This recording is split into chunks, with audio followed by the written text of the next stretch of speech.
Thank you, Mr. Speaker. Mr. Speaker, I was actually not going to ask a question because I thought that when there are questions, you respond to the very specific one. Nonetheless, because I'm seeing that the questions are also taking on policy direction. They are justem generis. Thank you. I do appreciate, Mr. Speaker, because I think you understand, having served in the House, that members have needs in the constituency. I want to ask a question which is similar to what the Honorable Fogishugu has raised. And for me, it's really a policy issue that when you have commenced construction and then you stop because of lack of funds, it shouldn't be within the charity of the minister, but a policy issue in the ministry that you must allocate funds. Like right now, the road between Sindo and Bita is actually only about 2-3 kilometers. I was there last week, but you spend almost 1 hour because they actually messed up the road. We cannot allocate it in Kura. But when this young man called Morara wants to attack, he goes to my constituency, even though he went on the Karoli side. But because maybe Karoli is still relatively new, he was attacking me, saying, Millie, what are you doing? I'm not the one doing those roads. It's the national government. But because we are not assigning money for routine maintenance, what is the policy of the ministry? And if you don't have a policy, can you come up with a policy for just regular maintenance so that it's not dependent on police, on charity of a given CS, but it's a given that it must be allocated. Even if you want to do that road right now, I can't do anything. And it's a small portion that we can do with the Kera. Thank you. Betsimba. Asante sana Mheshimiwa Spika kunipa fursa. Minister, you will compress all this into a policy direction. Asante sana Mheshimiwa Spika kunipa fursa ya kuweza kuuliza swali la ziada. Je, waziri anaufahamu barabara katika eneo bunge la Kisauni ambayo imeanza Kiembeni ipitie Mwakirunge kwenda Rabai? Na Mheshimiwa Rais alikuja kuanzisha rasmi barabara hiyo inayojengwa na Kera. Alipoondoka Mheshimiwa Rais, matingatinga yote yaliondoka yakamfuata. Anazo habari hizo na ana mipango gani kuweza kuendeleza hiyo barabara badala ya kumwekea aibu Mheshimiwa Rais? Thank you. Let's have answers to those.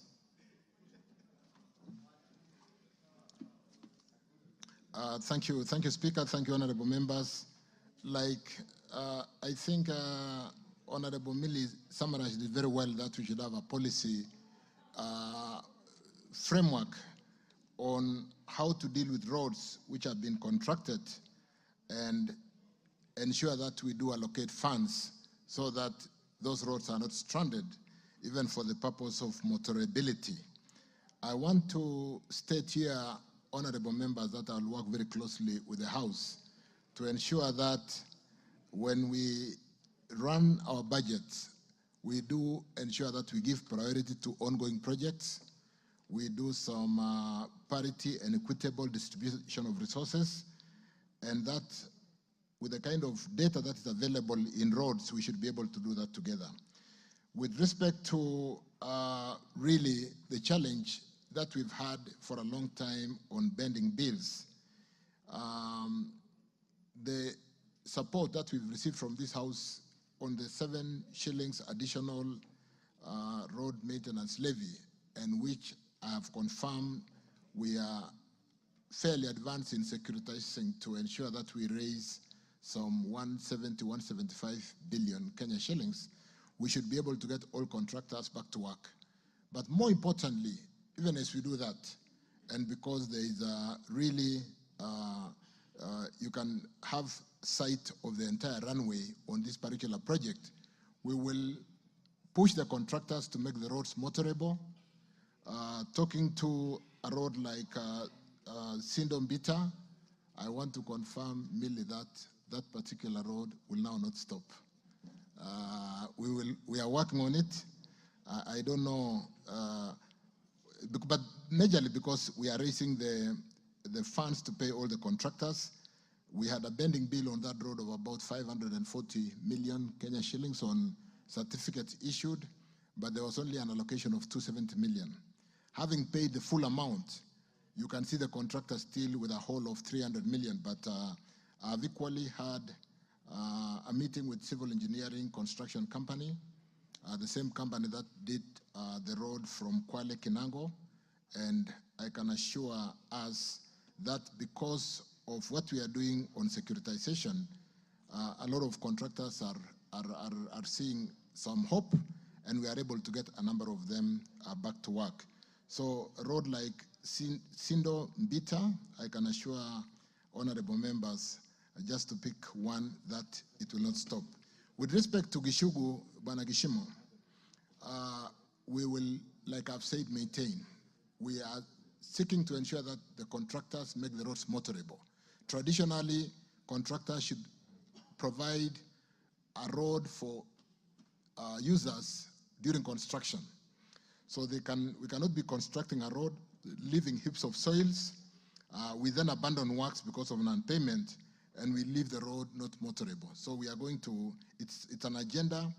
I gave the example of Kinango Kwale, where we made the road really good on Moram, so that as they work on the tarmacking, and even albeit the challenge of pending bills and payments, the road or the users of the Kenyans users do not face that challenge.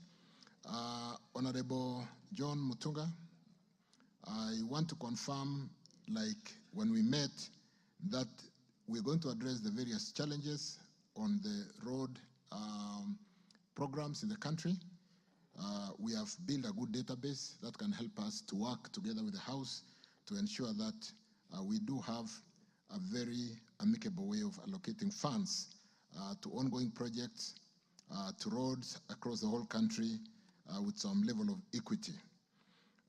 Captain Ruwaida, thank you for congratulating me, equally to a number of members who have congratulated me today. I want to confirm that we'll work very closely together.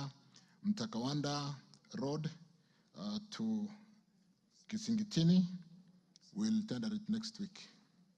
We'll put it to tender next week. With respect to, I'm just saying, I mean, there's a lot of tendering happening next week.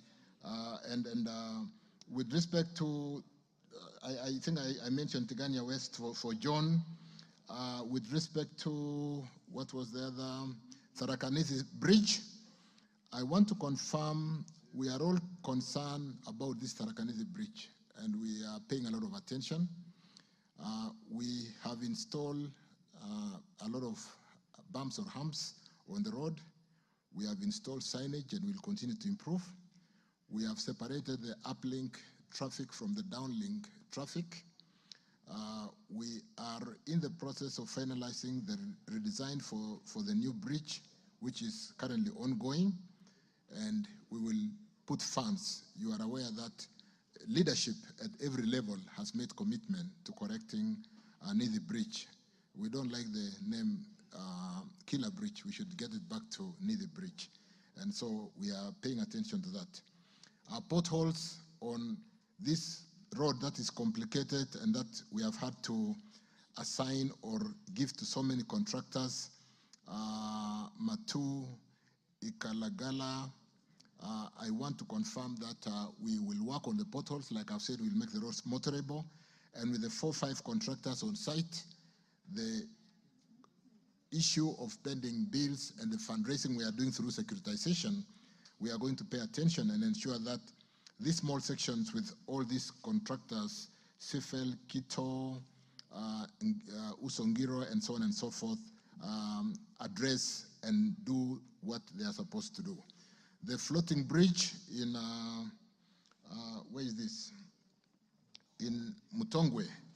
We removed the floating bridge in Mutongwe because it had its own challenges. We know the challenges we are facing with the Likoni ferry, but luckily, Mishimbogo, we are finalizing the Dongokundu Kibundani Road, which is basically finished.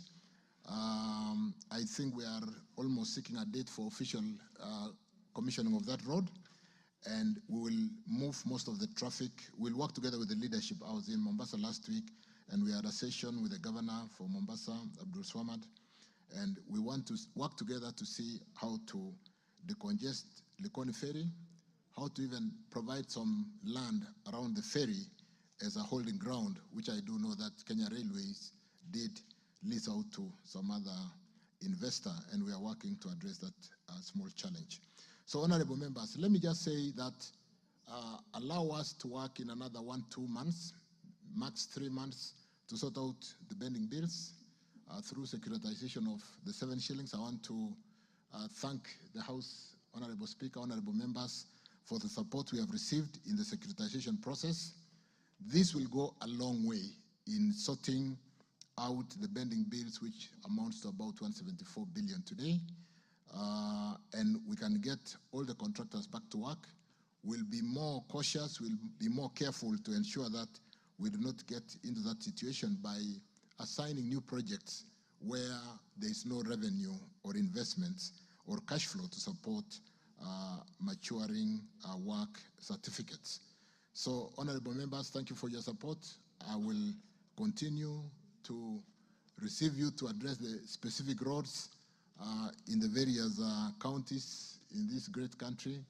I will continue to receive you in my office as I continue to learn. Today, I'm just 90 days in office, and I think I was asking myself what I will possibly have to say on the 100th day, but we'll continue to work together. Thank you very much. Honorable members, we've done 3 hours on question time. I want the question by Sarah Korere to be the last for today, and invite the minister to be back here in 2 weeks to answer the remaining questions. So, Sarah Korere, ask your question. That will be the last for today.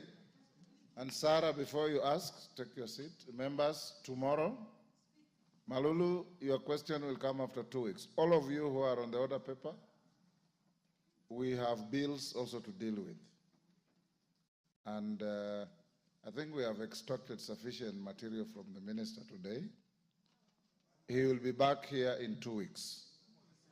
Before Sarah Korere asks the question, tomorrow we have a Kamkunji at 11.